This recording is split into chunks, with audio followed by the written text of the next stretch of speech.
আরামস bridge বা রাম সেতু হল চুনাপাথরের তৈরি একটি সেতু যা শ্রীলঙ্কার মান্নার দ্বীপ এবং তামিলনাড়ুর রামেশ্বরম বা পাম্বান দ্বীপের মধ্যে অবস্থিত। এবার এই রাম সেতুটি রহস্য ফাঁস করল ইসরো। নাসার IC-SAT-2 স্যাটেলাইট ব্যবহার করে রাম সেতুর সমুদ্রের মধ্যে জলে নিমজ্জিত থাকা অংশের মানচিত্র তৈরি করে ফেলল ইসরোর যোধপুর এবং হায়দ্রাবাদ ন্যাশনাল রিমোট সেন্সিং সেন্টারের গবেষকরা। 2018 সালের অক্টোবর থেকে 2023 সালের অক্টোবর পর্যন্ত ওই স্যাটেলাইটের তথ্য ব্যবহার করে রাম সেতুর ডুবে থাকা অংশের পূর্ণ দৈর্ঘ্যের একটি 10 মিটার রেজলিউশনের মানচিত্র তৈরি করা হয়েছে। রামায়ণও এই রাম সেতুর উল্লেখ রয়েছে। রামায়ণের কাহিনী অনুসারে শ্রীলঙ্কা তথা তৎকালীন লঙ্কায় যাওয়ার জন্য বানর সেনার সাহায্যে সমুদ্রের ওপর এই রাম সেতু তৈরি করেছিলেন রাম। তবে অনেকেই দাবি করেন রাম সেতু আসলে একটি প্রাকৃতিক গঠন। কিন্তু কি উঠে এসেছে ইসরোর মানচিত্রে? বিভিন্ন ভূতাত্ত্বিক প্রমাণ থেকে জানা যায় যে এই আন্ডার ওয়াটার অংশটি ভারত এবং শ্রীলঙ্কার সঙ্গে যুক্ত একটি স্থল সেতু ছিল।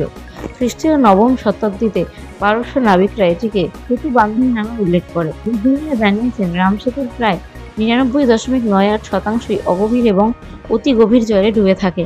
মাত্র 0.02% সমুদ্রের ওপরে থাকে এবং তা দেখতে পাওয়া যায়। তারা আরও দেখেছেন রাম সেতুর কাঠামো বরাবর 11টি সংকীর্ণ জলের চ্যানেল আছে। এই চ্যানেলগুলি থেকেই মান্নার উপসাগর এবং কক প্রণালীর মধ্যে জল প্রবাহিত হয়। এই চ্যানেলগুলি থাকার জন্যই সমুদ্রের ঢেউয়ের থেকে রক্ষা পেয়েছে রাম সেতুর কাঠামো। ইসরোর বিজ্ঞানীরা ICES-SAT-2 এর সবুজ লেজার ব্যবহার করেছেন, যা গভীরতার তথ্য পেতে 40 মিটার গভীর পর্যন্ত সমুদ্রের তল শনাক্ত করতে পারে। বিজ্ঞানীদের মতে সমুদ্রের নিচে ডুবে থাকা সেতুটি আসলে প্রাকৃতিকভাবেই তৈরি। রাম সেতু আসলে ভারতের ধানুষকোডি থেকে শ্রীলঙ্কার তালাইমান্নার দ্বীপ পর্যন্ত সমুদ্রের নিচে স্থলভাগের ধারাবাহিকতা বলে নিশ্চিত হয়েছেন বিজ্ঞানীরা। সায়েন্টিফিক রিপোর্টে ইসরোর বিজ্ঞানীরা জানিয়েছেন ধনুষকোডি এবং তালাইমান্নার দ্বীপের একটি নিমজ্জিত স্থলভাগের কন্টিনিউশন রাম সেতু। সমুদ্রের তলায় এই সেতুর কাঠামো বরাবর 11টি সরু চ্যানেল পাওয়া গিয়েছে। গবেষকরা বলছেন মান্নার উপসাগর এবং পাক স্ট্রেটের মধ্যে জলপ্রবাহকে সহজতর করে এগুলি সেতুর কাঠামোটিকে ঢেউয়ে নষ্ট হয়ে যাওয়ার হাত থেকে রক্ষা করছে। আরামস ব্রিজ বা রাম সেতু হল চুনাপাথরের তৈরি একটি সেতু যা শ্রীলঙ্কার মান্নার দ্বীপ এবং তামিলনাড়ুর রামেশ্বরম বা পাম্বান দ্বীপের মধ্যে অবস্থিত। এবার এই রাম সেতুটি রহস্য ফাঁস করল ইসরো। নাসার IC-SAT-2 স্যাটেলাইট ব্যবহার করে রাম সেতুর সমুদ্রের মধ্যে জলে নিমজ্জিত থাকা অংশের মানচিত্র তৈরি করে ফেলল ইসরোর যোধপুর এবং হায়দ্রাবাদ ন্যাশনাল রিমোট সেন্সিং সেন্টারের গবেষকরা।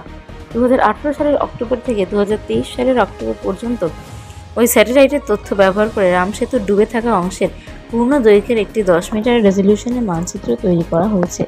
রামায়ণও এই রাম সেতুর উল্লেখ রয়েছে। রামায়ণের কাহিনী অনুসারে শ্রীলঙ্কা তথা তৎকালীন লঙ্কায় যাওয়ার জন্য বানর সেনার সাহায্যে সমুদ্রের ওপর এই রাম সেতু তৈরি করেছিলেন রাম। তবে অনেকেই দাবি করেন রাম সেতু আসলে একটি প্রাকৃতিক গঠন।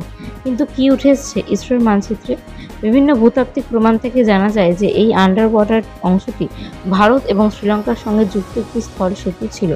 খ্রিস্টীয় নবম শতাব্দীতে পারস্য নাবিকরা এটিকে সেতু বান্ধবী নামে উল্লেখ করে। বিজ্ঞানীরা জানিয়েছেন রাম সেতুর প্রায় 99.98% অগভীর এবং অতি গভীর জলে ডুবে থাকে। মাত্র 0.02% সমুদ্রের ওপরে থাকে এবং তা দেখতে পাওয়া যায়। তারা আরও দেখেছেন রাম সেতুর কাঠামো বরাবর 11টি সংকীর্ণ জলের চ্যানেল আছে। এই চ্যানেলগুলি থেকেই মান্নার উপসাগর এবং কক প্রণালীর মধ্যে জল প্রবাহিত হয়। এই চ্যানেলগুলি থাকার জন্যই সমুদ্রের ঢেউয়ের থেকে রক্ষা পেয়েছে রাম সেতুর কাঠামো। ইসরোর বিজ্ঞানীরা ICES-SAT-2 এর সবুজ লেজার ব্যবহার করেছেন, যা গভীরতার তথ্য পেতে 40 মিটার গভীর পর্যন্ত সমুদ্রের তল শনাক্ত করতে পারে। বিজ্ঞানীদের মতে সমুদ্রের নিচে ডুবে থাকা সেতুটি আসলে প্রাকৃতিকভাবেই তৈরি। রাম সেতু আসলে ভারতের ধানুষকোডি থেকে শ্রীলঙ্কার তালাইমান্নার দ্বীপ পর্যন্ত সমুদ্রের নিচে স্থলভাগের ধারাবাহিকতা বলে নিশ্চিত হয়েছেন বিজ্ঞানীরা। সায়েন্টিফিক রিপোর্টে ইসরোর বিজ্ঞানীরা জানিয়েছেন ধনুষকোডি এবং তালাইমান্নার দ্বীপের একটি নিমজ্জিত স্থলভাগের কন্টিনিউশন রাম সেতু। সমুদ্রের তলায় এই সেতুর কাঠামো বরাবর 11টি সরু চ্যানেল পাওয়া গিয়েছে। গবেষকরা বলছেন মান্নার উপসাগর এবং পাক স্ট্রেটের মধ্যে জলপ্রবাহকে সহজতর করে এগুলি সেতুর কাঠামোটিকে ঢেউয়ে নষ্ট হয়ে যাওয়ার হাত থেকে রক্ষা করছে।